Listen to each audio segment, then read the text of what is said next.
of my talk to present some first results from the MUD project. And I confess it's a little bit cheating in the sense that, as you will see, the MUD project has just started. So I will give you a few preliminary, fresh from the oven results.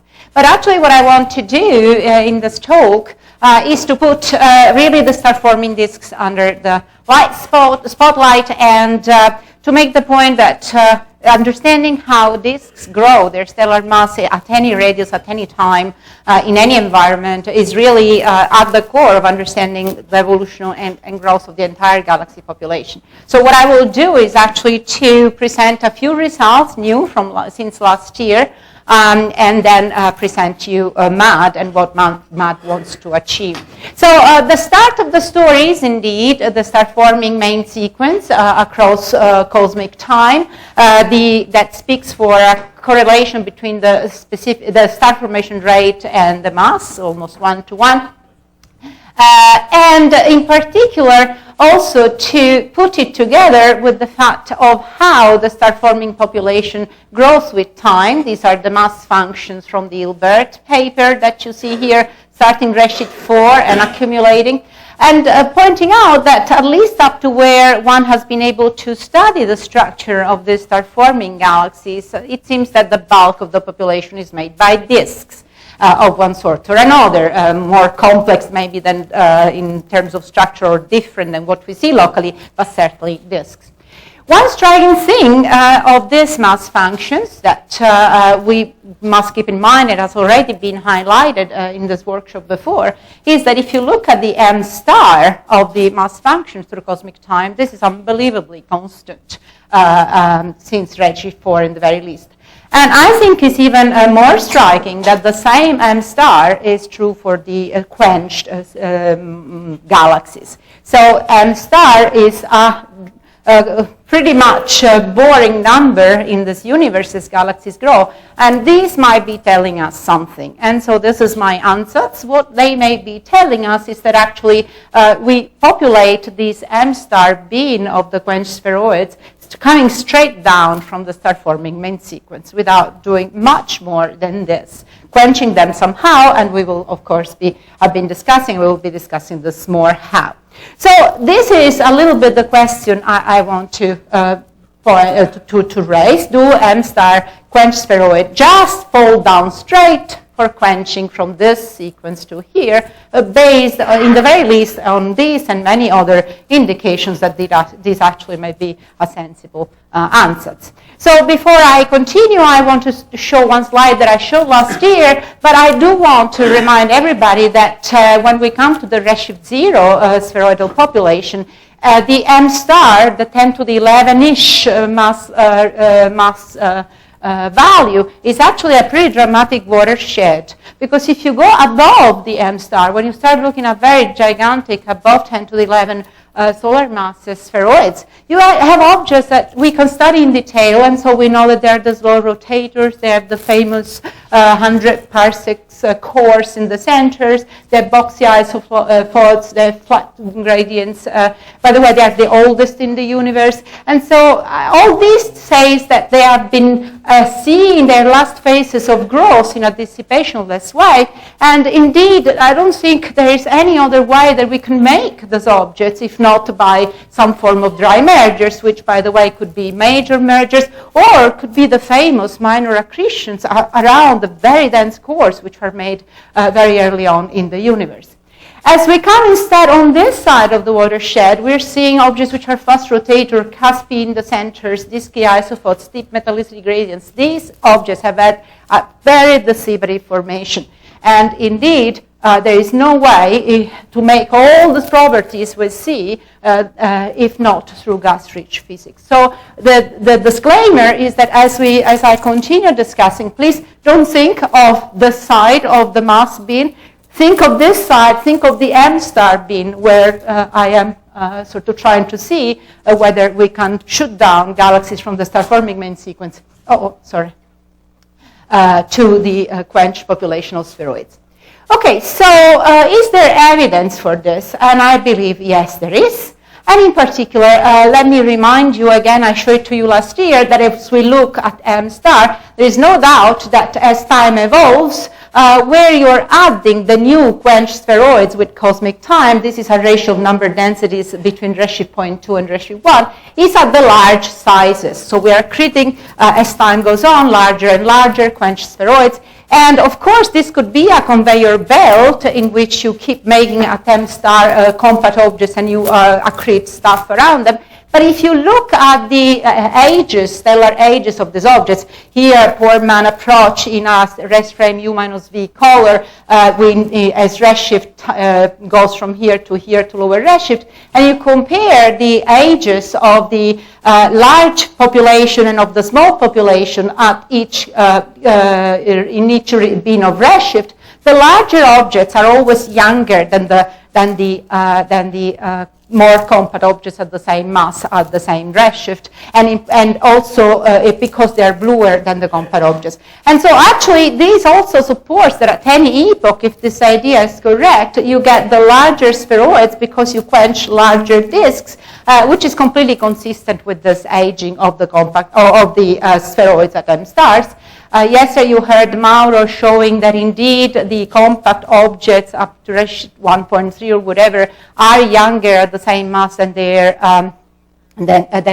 more extended siblings. It's what I was showing to you from my 2013 paper with the colors, and now instead here again is the same as Mauro did with the spectra from the Z-Cosmos spectra, confirming precisely the same result Mauro showed to you, the same I showed to you with the colors, now with absorption features. If you take at any redshift the compact population at a given at M star and you compare it with the larger population, the compact population is older than the larger population. So this really is supportive, I think, in an indirect way, of course, of the fact that we are taking the star-forming M-star disks and we are shooting them down into the pile of the dead and red quenched spheroids at M-star.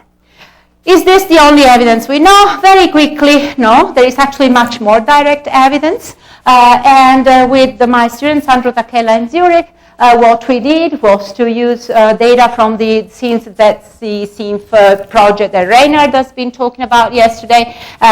The point is that we have adaptive optics symphony spectroscopy of H-alpha for this object, so we can actually resolve at the same resolution of HST the star formation at 1 kiloparsec scales inside these redshift 2 galaxies in particular. And let me firstly say that the bottom line of this plot here is that if you compare the stellar mass densities at different masses with the star formation rate density profile, so the stellar mass is always more centrally concentrated at redshift 2 in this star forming. I should have said these are star forming disks on the main sequence at redshift 2. So the stellar mass is always more centrally concentrated, and if you look at the specific star formation rate profile through the body of the galaxy, it's always increasing. So these galaxies have already quenched cores, and when you go then to a quantitative comparison with the stellar density of stars, with the stellar mass density in these objects, when you come here to the sort of M-starish regime, the stellar mass densities have already saturated at the stellar mass densities that we find in the M-star spheroids in the local universe. So there is not much more room for the inside stellar mass density to grow, because they cannot go above what has already, what we see at redshift 0. And again, I think this is direct evidence in some way that what's going on is that we are making up a little bit of star formation in the outskirts and leaving the dense cores already made to what we observe in the M-star spheroids at redshift 0. We could actually play, because we did have the star formation rate profiles, distributions across the disk at this 1 kiloparsec resolution. We could play a simple model in which we do take our observed star formation rate profiles through the objects and see what evolving them down to lower redshifts following the observed profile keeping the galaxies always on the main sequence. And what do we find in this sort of modeling is that, yeah, the inner cores will quench very fast on a few 100 million year time scales. In the outskirts, it's going to take of order a couple of billion years to complete the star formation or using this outskirts, this gas in the outskirts. How much mass do we add? Of order 10 to 15% of the total object. And this means that essentially, indeed, if we just take these star-forming disks on the star-forming main sequence at redshift 2 at M star, and we just let them do this evolution, exhausting the gas that they have inside on these large extended disks that Reynard has shown, we will, at some point, exhaust their fuel and will bring them down to the population of M-star spheroids, which preserve this stellar densities already made and indeed have the properties that I already highlighted. So is this sort of conceptually sensible? Well, completely conceptually, starting from the smallest number of assumptions you can and the simplest also that you can. Let's see whether if we build disks through cosmic time in the universe just according to disks growing in terms of size and mass as the halo do, and just using the specific star formation rate evolution in the universe that we actually observe, let's see what we get if we end up quenching them once they grow in this way in size and in stellar mass, with a mass proportion, with a probability to be quenched just by reaching a certain mass statistically, as we had proposed in the Peng et al. 2010 paper, which I think many of you are familiar with. So here there is just growing disks according to the relationship of growth of 10 left. Wunderbar. Okay, so I'm relaxed. Okay, so what happens? What happens is a number of stamp plots that I have on the slide, which by no means I want to go one by one, but I put them there because if anybody wants to ask, but do you get the surface mass densities? Yeah, I can show you the plot. Do you make the transition in surface mass density which has been observed through cosmic time? Yes, I can show it to you that we do. Do we get the mass size evolution? Yes, we do. And so on and so forth. One thing that I want to emphasize is that one thing we must be cautious when we interpret what quenches, how quenches happen, is to reflect that we have a problem in the observations of sort of not knowing what's cause and what's effect.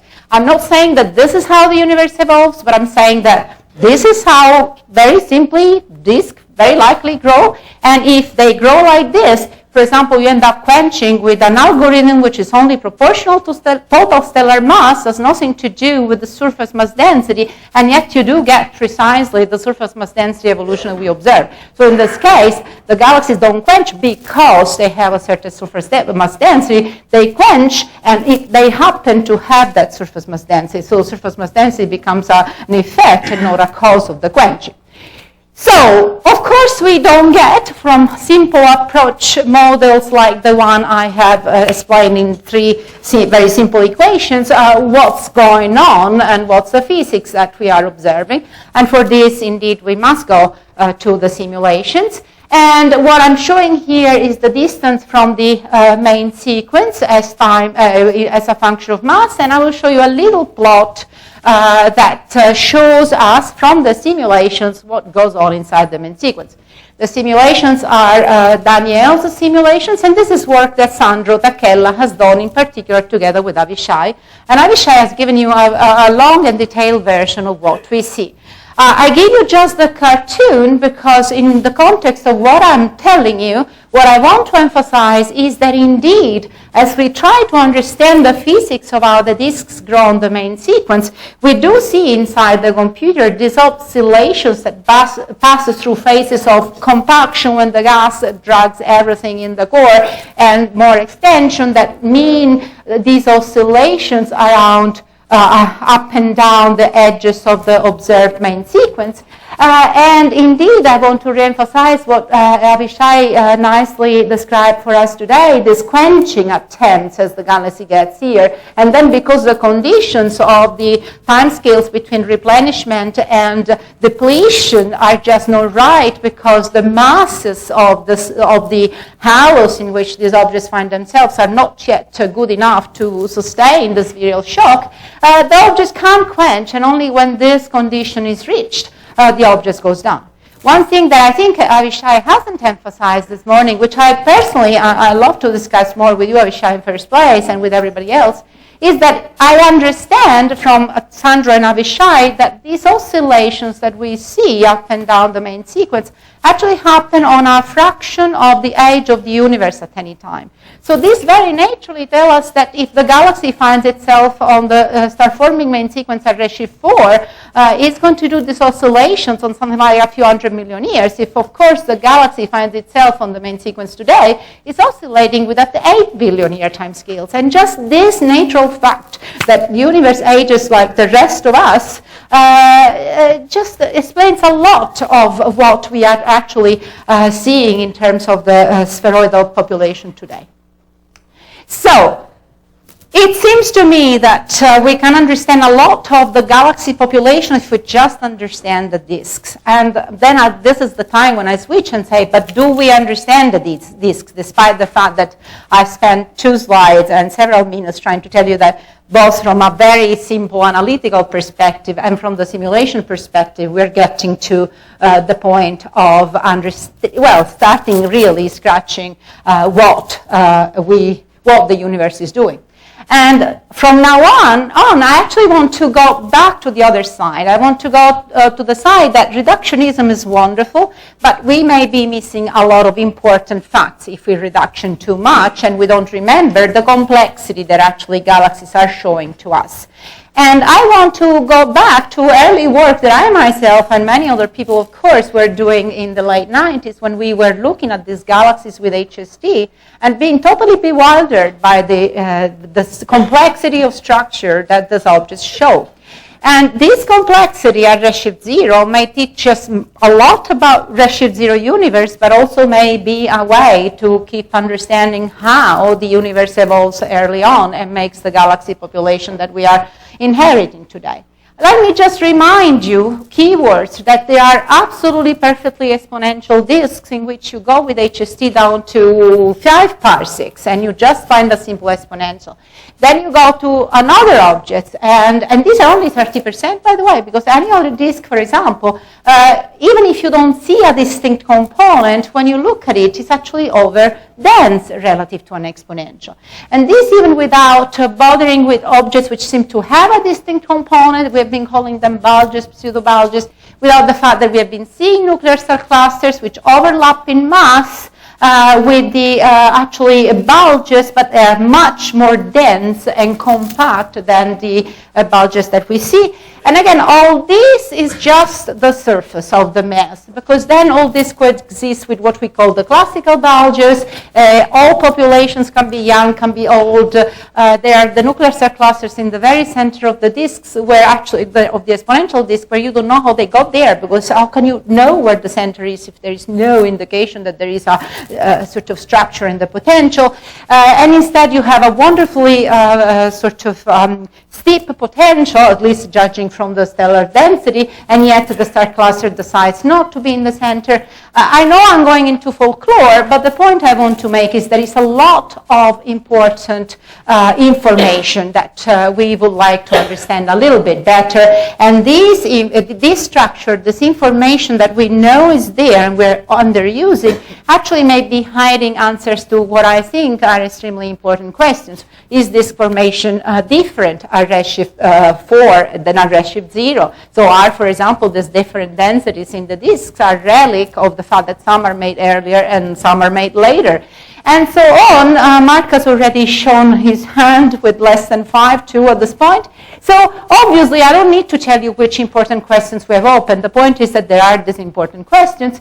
And I think now we are moving into a situation with extensive data sets and gorgeous data sets where we can start acquiring a lot more information, because we're going to get for the disk population the two-dimensional chemical and dynamical masses, which we haven't been seeing so far. However, I do think that these actually surveys are gorgeous. They're going to give us the statistics of the population, but they're not going to give us information on how stars and gas interact on the scales there where feedback becomes important, which are the very much smaller scales below certainly 100 kiloparsecs. And all the other issues that I will show, that I was sort of raising without reading, they do need us to look at the disks on resolutions which are substantially smaller than 100 parsec. And this is now where the MAD project starts, and the last couple of minutes only. I just want to advertise MAD because we just started it. It's a large program on the VLT with MUSE, the integral field spectrograph which we just mounted. This is just a nice picture, and this is how it looks like. It's a lot of wires. Let me just say that MAD stands for the MUSE Atlas of Disks. I do need to wrap up, but essentially get that we are going to observe over 100 galaxies with MUSE over the next 3 years or so, or 4. And in particular, we are going to trace the star-forming main sequence at redshift 0. This is so a statistically representative sample, not just a few NGC numbers. Important players, I want to highlight that people like Joanna here in the audience, and Sandro Tacchella and Masato Nodera have already worked a lot for this project. The team is, of course, much bigger with the GTO. We are basing it on the HST archive. We will be applying for ultraviolet data for these objects.